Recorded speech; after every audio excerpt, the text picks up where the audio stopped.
Hello everyone, अष्टमी की बहुत बहुत शुभकामनाएं। दोस्तों, अष्टमी का व्रत रखने से सभी मनोकामना पूर्ण होती हैं। जो भी विविधाएं आ रही होती हैं किसी भी काम में, वो हमारी सारी पूरी होती हैं। किस तरह से पूजा विधि करनी चाहिए, पूजा आपको किस तरह से करनी है, सारी मैं यहाँ पर करके दिखाऊंगी।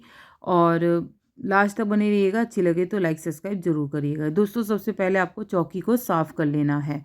चौकी पे ही माता की स्थापित करते हैं माता को। अगर आप चौकी नहीं है तो आप किसी भी पटरे पे लकड़ी के उस पे स्थापित करके ही पूजा करें। घर के मंदिर में डायरेक्ट पूजा नहीं करनी है, आपको चौकी ज़रूर लगानी है माता की। तो यहाँ पे मैंने लाल कपड़ा बिछा लिया है। लाल, आपके पास लाल है तो लाल बिछा लीजिए, पीला है तो पीला बिछा लीजिए। फिर माता की तस्वीर रखने से पहले हमें माता को आसन देना है। आपके पास माता की तस्वीर है तो तस्वीर लगा दीजिए, मूर्ति है तो मूर्ति रख सकते हैं। अगर कुछ भी नहीं है तो आप सुपारी को माता का रूप मानकर आप उनको उस सुपारी में आने का विग्रह करके, आग्रह करके आने की, तो आप पूजा कर सकती हैं शुरू। तो अब मैंने यहाँ पे माता की तस्वीर है मेरे पास। अगर आप पूजा करते हैं तो माता की तस्वीर लाकर ज़रूर रखें। फ़ोटो की भी पूजा कर सकते हैं आप। तो यहाँ मैंने चावलों का आसन पे माता की तस्वीर रख दी है। और गणेश जी की भी सबसे पहले पूजा होगी, इसलिए गणेश जी को भी चावल का आसन दे दिया है। और कलश, कहते हैं ना, हर पूजा में कलश स्थापित करना बेहद शुभ माना जाता है। या तो आप दीप कलश स्थापित कर सकते हैं या फिर आप नारियल कलश भी, जैसे नौरतों में नारियल कलश स्थापित करा जाता है, इस तरह से नारियल कलश भी स्थापित कर सकते हैं। तो यहाँ मैंने कलश स्थापित कर दिया है। दीप कलश स्थापित करूँगी। आम के पत्ते लगा लीजिए। आम के पत्ते ना हो तो अशोक के पत्ते लगा लीजिए। जल भर लीजिए, इसमें हल्दी की गांठ और एक सुपारी या सिक्का रख सकते हैं जल डालकर। खाली लोटा नहीं रखना है। अगर कुछ भी नहीं है तो एक सिक्का ज़रूर डालें। तो यहाँ मैंने दीप कलश स्थापित कर दिया है।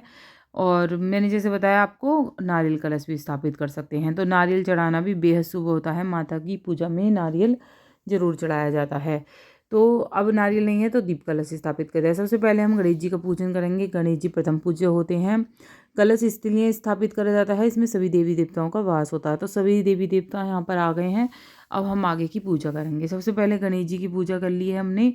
गणेश जी को दुर्वा चढ़ा दीजिए, फूल चढ़ा दीजिए और गणेश जी को जनेऊ चढ़ा दीजिए। ये इस तरह से गणेश जी की पूजा आपको कर लेनी है। फिर माता के तिलक लगा दीजिए। जो भी आपके पास माता के लिए चुनरी हो वो ज़रूर चढ़ाएं। माता को लाल चुनरी बेहद पसंद है तो लाल चुनरी चढ़ा लीजिए। इसके अलावा माता को श्रृंगार की सामग्री, 5 श्रृंगार की सामग्री कम से कम जरूर चढ़ाएं। हर मासिक अष्टमी पर जरूरी नहीं है, एक बार आप रख लीजिए माता को, वही सामग्री बार बार भी आप चढ़ा सकते हैं। कि आप हर महीने व्रत रखती हैं तो वो 5 सामग्री आप रखिए, वही उसी को ही आपको हर उसको पूजा वाले दिन चढ़ानी है। तो हमने वस्त्र रूप में कलावा अर्पित कर दिया है माता को, तो आप ज़रूर कलावा अर्पित करें। गणेश जी को भी वस्त्र रूप में कलावा अर्पित कर दिया है, तो यहाँ पर कलावा अर्पित करा जाएगा। यहाँ मैंने चुन्नी अर्पित कर दी है माता को। तो लाल चुनरी हो, लाल नहीं हरी भी आप चढ़ा सकते हैं। हरी, पीली, लाल, ये सब चुनरी आप चढ़ा सकते हैं। अब हम दीप कलश स्थापित कर दिया है तो दीप स्थापित करेंगे। तो दीप के लिए सबसे पहले हमने चावल का आसन दे दिया है। खाली दीप नहीं रखा जाता है, तो यहाँ पर मैंने दीप अपना स्थापित कर दिया है। धूप बत्ती हमने जला दी है यहाँ पर। और मैंने यहाँ पे दीप कलश दीप करा है, मतलब स्थापित। और इसके बाद हम भोग लगाएंगे। भोग आप अलग अलग तरीके से भी लगा सकते हैं। 5 पहर भी पूजा कर सकते हैं, 4 पहर भी कर सकते हैं आप पूजा माता की, और 1 पहर भी कर सकते हैं। जैसे मैं 1 पहर कर रही हूँ तो 1 पहर भी। अगर 4 पहर कर रहे हैं तो अलग अलग मिष्ठान के भोग लगाएं। कभी खाने का भोग लगाएं, कभी खीर का भोग लगाएं, कभी केले का भोग लगाएं। इस तरह से आप भोग लगा सकते हैं। तो यहाँ मैं 1 पहर की पूजा करती हूँ तो 1 पहर की दिखा रही हूँ आपको। और इस तरह से जो भी आपने सामग्री बनाई है, कुछ भी ना हो सके तो गुड़ लेकर, जैसे मैंने अपने शॉर्ट में डाला है, गुड़ लेकर और उसके अंदर तिल डालकर आप तुरंत भी इंस्टेंट भी लड्डू बना सकती हैं भोग के लिए। और कुछ भी नहीं है तो कोई बात नहीं, बतासे और लौंग रखकर आप माता को भोग लगा सकती हैं। पान ले लीजिए, लौंग और एक बतासे में भोग लगा सकती हैं। अगर वो भी नहीं है तो बतासा और लौंग का भी आप भोग लगा सकती हैं। तो यहाँ मैंने लगा दिया है। जो भी आपके घर में फल फ्रूट हो उसका भोग लगा दीजिए। मैंने सभी देवी देवताओं को फूल चढ़ा दिया है, कलश को भी फूल चढ़ा दिया है और मैंने यहाँ पर माता को भी चढ़ा दिया है। अब जानेंगे अष्टमी कब कब पड़ रही है। तो मैं सारी अष्टमी बताऊंगी, 2025 और 2024 के दिसंबर की।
इस दिन दोस्तों कपूर और 2 लौंग जलाना बेहद शुभ माना जाता है।